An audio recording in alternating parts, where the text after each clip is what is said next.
In this video, I'm going to share with you some advanced long exposure techniques so you can capture some truly spectacular long exposures with your iPhone. I think you're going to be absolutely blown away by the kind of images we're going to take today. Now, we're almost at the end of the course, and I wanted to save the best stuff until the very end.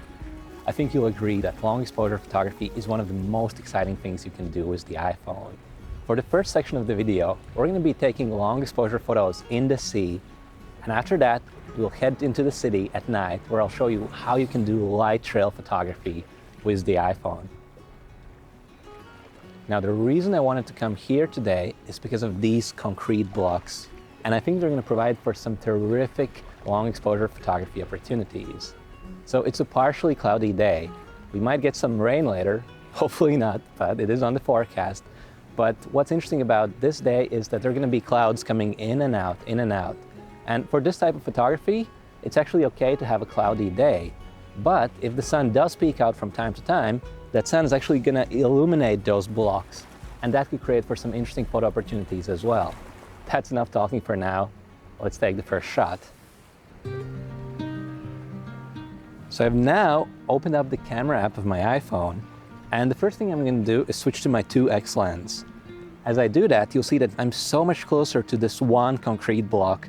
I wanted to make it as simple as possible. So I don't want to see the sky. I don't want to see any other blocks. I just want this one block positioned centrally in the frame. Now, at the bottom right-hand corner, you'll see that Live Photos is on, so that's good. And I'm going to try to keep my iPhone as steady as I can.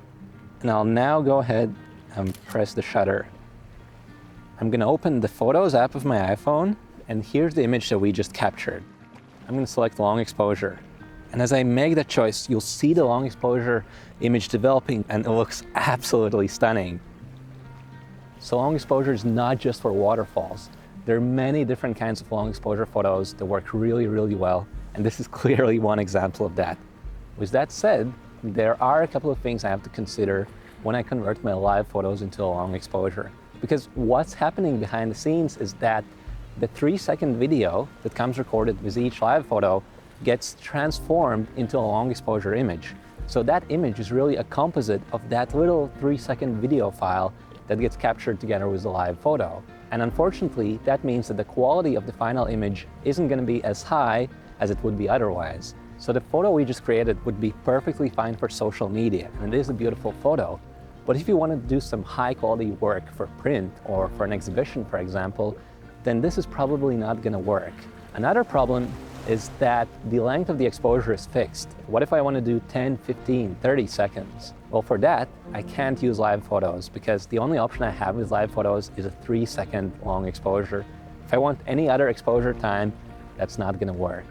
Now, the good news is that both of these problems can be fixed quite easily using a dedicated long exposure app called Slow Shutter Cam. But for this app, I definitely need to use a tripod. So I'm going to set up my tripod right now. Okay, so now my iPhone is in a tripod, and I've already opened the Slow Shutter Cam app. So I need to switch to 2x. On the right-hand side, you'll see that there's this circular icon that says 1x. And if I tap my finger there, I'm now switched over to my 2x lens. And I'm going to quickly adjust composition just a little bit, just like this. By default, the app is set up in such a way where you're going to get a really low quality image. We don't want that. So to go into settings, I'm going to tap on this icon at the bottom left-hand corner. And here, the first thing I want to change is photo resolution. We're going to select the largest resolution possible, which is 12 megapixels. Next up, I want to change the photo file format. I want to make sure that my photos have more colors and that they take up less space. So I'm going to select HEIF at the bottom, and that's going to be the high efficiency file format. And the next thing I want to enable is the grid. So as I turn that on, I'm going to have those grid lines, and it will make it easier to compose my shots. Another option I want to quickly enable is Geo Tagging. So that's going to essentially save the location of my long exposure photos. All right, so now we have the correct settings. So I'm going to tap Done at the top right-hand corner, and I'm back into the Slow Shutter Cam app. We're almost ready to start shooting, but there's one more thing I need, and that is the white Apple earbuds.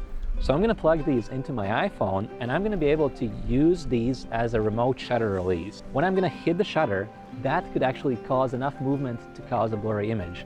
And I can prevent that if I just use the volume up button on these headphones.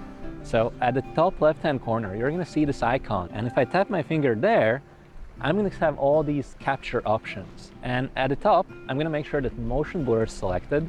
Next up, we have blur strength. So that's how much the app is gonna blur the motion that happens around my subject. So I'm gonna take that blur strength setting and I'm gonna take it all the way to maximum. And for shutter speed, let's see what happens if we do 15 seconds. So I'm happy with these settings and I'm gonna go ahead and release the shutter using my headphones. As that circle around the shutter button gets complete, the exposure will be finished. And look at this image right here. That looks absolutely incredible. All you see here is our subject in the middle of this white nothingness, and clearly selecting the maximum blur strength worked in our favor. But how do I know what's the correct exposure time? There are two ways to go about this. One way is to just try them all and see what works best. But another option that I like even better is to use something known as the bulb mode. Let me show you. So I'm gonna open those settings again, and in the middle where it says shutter speed, if I go all the way to the right, you'll see that now it says bulb. Now with bulb mode, I haven't actually specified the shutter speed at all. Instead, when I press the volume up button on my headphones for the first time, exposure is gonna start, and it will continuously capture the long exposure until I choose to stop it. So right now, with the bulb mode activated, I'm still capturing my image. And at this point, I could leave it on for a minute, for 2 minutes, and honestly, nothing would really change. So this image looks done to me. So I'm gonna press volume up again, and now you can see this beautiful long exposure. So right now, I don't know what the next shot is gonna be, but if I wanna find the best composition possible, it makes sense for me to quickly explore the scene by doing a few handheld long exposures where I'm gonna convert a live photo into long exposure. I'll see if it looks good, and if it does, that's when I'll get out my tripod, set up slow shutter cam, and do high quality long exposure that'll give me the best image possible.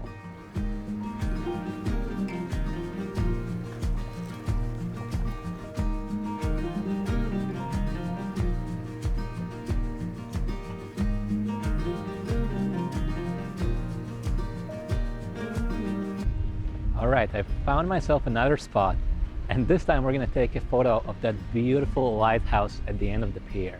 Now, if you look at the scene, one of the first things you're gonna see is that the lighthouse is nicely illuminated, but it's not just in the sun, it's actually side-lit. And you can clearly see that because the left-hand side of the lighthouse is illuminated, but the right-hand side is in the shadow, which looks really, really good. At the bottom right-hand corner, I have the same rocks that we were capturing earlier, but this time, they're in a nice composition where the lighthouse is kind of at the top left-hand corner of the image, and those rocks are at the bottom right. But we also have some really special clouds here. I gotta start a capture right now. So I'll press the shutter, and as more and more time goes on, those clouds are moving to the scene from the left to the right, and eventually they're also getting blurred out. Now, I don't want to overdo this. It is possible to keep the shutter open for too long, so I'm gonna stop the capture right here. This looks absolutely stunning. We have all this beautiful motion blur in the sky as well. Now, it's the kind of sky you would never see with your eyes, but with a long exposure, you can get a shot like that. And that's what makes this image so special to me. I'm really happy with the images we were able to capture at this incredible location. I'm gonna hike all the way back, and later tonight, when it starts to get dark, I'll show you how you can capture stunning light trail photos with your iPhone.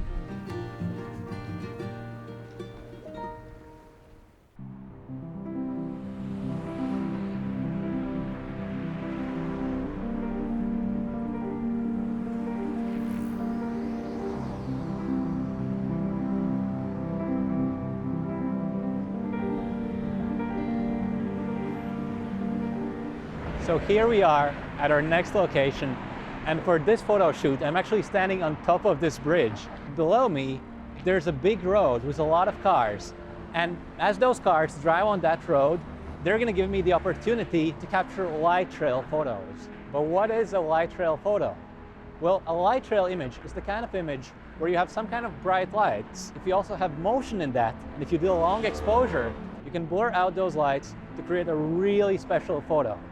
Now, I know it's kind of confusing, but I'm going to show you exactly how that works in this video. To do light trail photography, it has to be dark outside. I couldn't do this in the middle of the day. So I've come here for the blue hour. The sun has just set maybe 10 minutes ago, and the benefit of shooting in the blue hour is that the image is not going to be completely black. That blue hour is not going to last forever. Typically, the peak of blue hour is only going to be for 10-15 minutes. That's the time when I'll be able to capture the most beautiful photos. If you look at the image I've framed up, I'm actually quite happy with this composition already. So I'm standing right in the middle of that road. Those stripes in the center of the road are right in the middle of my composition as well. So it's a very symmetrical shot. That's good. Now, another thing I like about this specific spot is that down there is a place where cars can do a U-turn. If that happens when I'm taking photos, I'm going to have that U-turn captured as a light trail as well. I think it's going to look really spectacular. Now, on the top right-hand corner, we have the National Library of Latvia. It's the same building we visited in the architecture video, and that building has some lights as well. So that's going to be another interesting detail in my shot. And on the left, we have the President's Palace. And that building is also going to be illuminated in the yellow tone, so it's going to be another color in my shot. It's time to capture the first light trail shot. To do that, I first need to click on the gear icon at the top left-hand corner. Here, we're not going to be shooting with motion blur. Instead, we're going to select the second capture mode, which is light trail. There are a couple of settings that are going to be really important. Number one, light sensitivity. 1/8 is essentially how much of all the lights that I have in that scene will get added to the long exposure. Next up, we have our shutter speed, and I'm going to keep that at bulb. All right, we got all the settings into place, so I'm just going to tap anywhere on the screen to close that capture mode window, and we're now ready to take our first light trail photo. If I start the capture right now, I'm getting a clean scene. So if you can, try to have a clean start of the capture for these light trail images. Now, one car just drove through the scene, and you can see those red taillights, those got blurred out. So I'm getting my first light trails as we speak. Now, look at those cars that are driving towards me. As they keep driving, I'm getting all those lights saved as light trails, and that looks absolutely stunning. Now, this can be overdone, so I'm going to use this opportunity to end this capture, and now take a look at this image. This is already stunning. So now that we've captured our first light trail, let's see how we could improve this. How can we make this better? Well, the first thing that comes to mind is changing that light sensitivity setting. So to do that, I'm going to tap on the settings icon, and here where it says light sensitivity, instead of 1/8, I'm going to choose 1/4. Those light trails are going to be much brighter. All right, let's start another capture. So I've pressed that shutter, the capture is on, and this looks absolutely stunning. And this time, with that 1/4 for light sensitivity, the light trails are actually much stronger. So I'm going to end the capture right now. You can see that at 1/4, the image got filled up so much faster. So literally within seconds, this image is pretty much complete. And now, if any more cards were added to this, this would no longer improve the photo. It would actually start to get worse. So you never know how long that capture has to be. That's why you have to shoot with bulb mode. So the shots we got so far already look spectacular. But can I make them even better? Is there anything else I could do? This scene and this image is still just a little bit too bright. So one thing I could try to do is set exposure in this image. And to do that, I'm going to simply tap my finger on the screen like this, and you'll see those two icons come up. So the first one is focus, and I'm going to leave focus right here, where those cars are going to make those U-turns.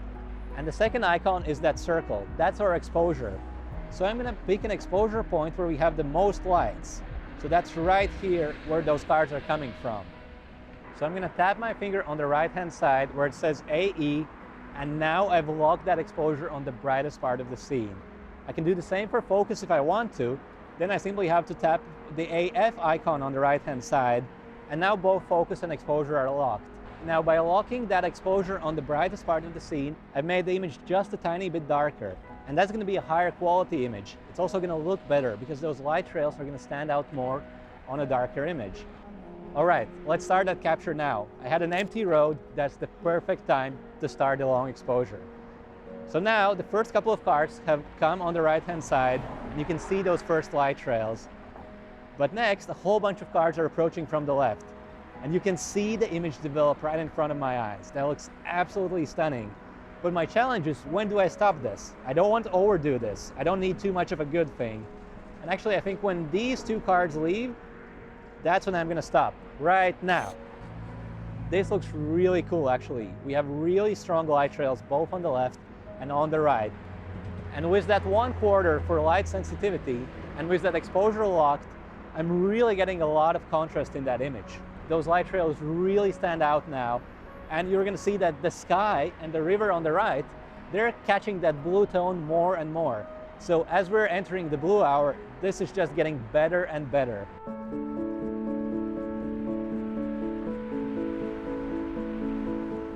I'm gonna wait for a good moment to start this again.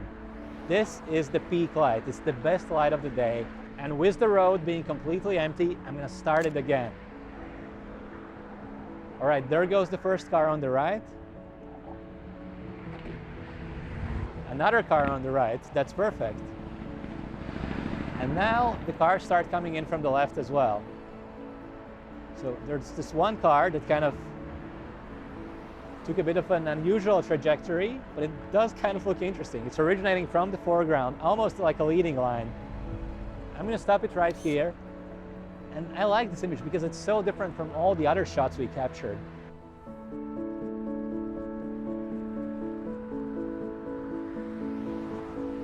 And let's do another one.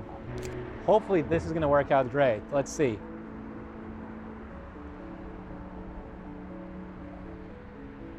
All right, that U-turn is now complete. So I'm just gonna wait for a couple of cars on the left. And done. This was really lucky. Now, in a situation like this, where I'm capturing the light trails of those cars, I'm not in control. I'm just an observer here. But what I can do is come here early, be prepared, and when I have that peak light, I've got to use every minute to capture the most beautiful photos possible. And that's what we did tonight. There you have it. This is how you can do advanced long exposure photography with your iPhone. Again, if you want to do a quick long exposure, converting a live photo into a long exposure works just fine. I do it all the time and I love those images. But if you want to get the highest quality results possible, you got to use slow shutter cam. And with that app, you have a lot more control. You can control the exposure time. You can choose between different capture modes. You can choose between different blur strengths, light sensitivity. And with all that control, and with all those settings, you can capture some truly remarkable long exposure photos with your iPhone. This video was a free preview of my iPhone Photo Academy online course. In this course, you'll discover everything you need to know to take stunning photos with your iPhone. So if you'd like to take the kind of photos that will leave your friends and family speechless, please take a look at the full version of iPhone Photo Academy. You'll find a link in the description right next to this video. So click on that link right now, and I'll see you inside the full version of the course.